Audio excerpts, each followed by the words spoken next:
I love that punchline. You said, marry your friend and not just your lover. Yes. So let's talk with Father Oluoma. And on this series, we shall be looking at marriage matters. How did you meet your wife? I met my wife through my cousin. She wasn't the person I wanted to marry. I wanted to marry somebody else. When my cousin came and said, Chinedu, look, I know you very well. I know the way you are. There's somebody somewhere I want to go and introduce you to. I've never known her for the first time. I've never met her for the first time. I told my cousin, I don't like this thing. He said, let's go. But I bet you marry her, you will never regret ever getting married to her. I know you very well. When you're lucky in marriage, you know marriage is sweet. Wow. And like I tell young people these days, I say marry your friend, don't marry your lover. Because there's a lot of expectations in love. I love that punchline. You said, marry your friend and not just your lover. Yes. Yeah, she passed on January 20th, 2023. And when you say, what is it like living without her? It's an experience I will not wish anybody. You know, but I also want to tell men that most times, men don't know how deep or controlling their wife is to them until they lose her. Do you consider remarrying? Father, I know what I went through to marry my wife. Financially, physically, emotionally. Do you think I want to go through the same thing again? Go and start looking for another in-law, carrying drink up and down. I'm trying to tell them I love you. Is that what I'm going to do at this my age? Look, that till there do us part, yes, in the Bible. But most times, we don't part. Because when I asked myself one question, I said, if I go and bring one woman now to my house, definitely I'm going to suffer her because I'll always be comparing her with my wife. Oh. Which is not good for her. And why do you want to go and take an old wine and put in a new wine? I'm already passing. I'll go and bring somebody that will start in life until I want to marry her. 10, 15 years, I'm working with walking stick or anything else. She's about starting her own life.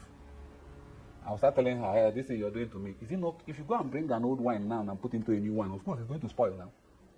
Why will I go and bring an old man like me? I'm 63 this year.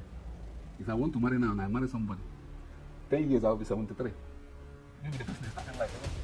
If you want to have a kid, is it now that I'll start going to primary school?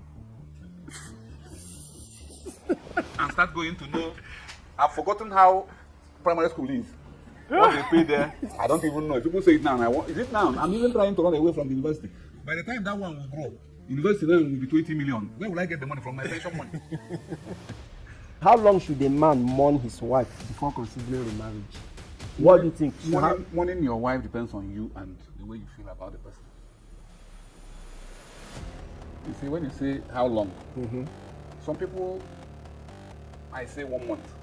Some people forget their wife after 1 month. Wow. Some people, the death of their wife is like a blessing. Once their wife dies, they thank God. So finally, this suffering is ended. I would like to use this opportunity to tell parents, allow children to marry. When I mean marry, when somebody, you know, parents are like getting married twice. Your son will go and get married. You will be sharing the card of wedding. Your son doesn't even know who's coming to it. Even I've been a chairman of somebody, he saw me somewhere. I was, you know this. He said, yes, you never knew I was his chairman. Because he was not the person that invited me. And there was a wedding we went to for this our church somewhere. We were sitting this way. Some other boys, young boys and young girls, they were giving them drink. One person called me and said, they are serving this, we are not serving us. I said, these are the people that are invited to the wedding. We are invited by the father. So let's wait for the father to come and serve us. Oh my God. You can see this person, once he's walking in, somebody will come and he won't even sit down. They will bring his drink. So they know what he's drinking already. They all know it. So I tell parents, allow children to live their life, get married. I don't say you shouldn't, when you marry, don't tell people this is a lie. Talk to people, it's not, you die. Share your problem. If you don't share it, you will die. If you get a bad woman, they tell you don't tell to people. Before you know it, you're dead. If you get a bad husband, he's maltreating you, they tell you don't tell anybody. It's just like Wayo. What Wayo 419 people do, they'll tell you don't tell anybody now until they finish you. So it's the same. Tell people so that they can help you solve your problem. But parents should allow kids, if they marry, they want to wed, let them wed in their own capacity, within their not like coming to big wedding. when someone does not have a penny. My friend got married and came to me and said that he wants to use my Mercedes, my Jeep, to do wedding. I told him, do you have Jeep? So why do you need Jeep? The day I got married, I used my brother's 504, red 504, and washed it. Three on there. He's been driving. My friend said, no, I'll carry her, and they will bring Jeep. I said, they brought Jeep and carried my wife to the wedding. At the wedding, I called my friend and said, take your Jeep, because I had to carry my wife when we were doing it. She entered in front, I entered, I mean, I'm driving now. Yeah. My mother-in-law entered, my mom entered at the back. We left. So why go and borrow what you don't have? If what you're driving is Okada, that day, let your wife enter Okada. If she doesn't want, you trek. Or you go to a church that's nearby.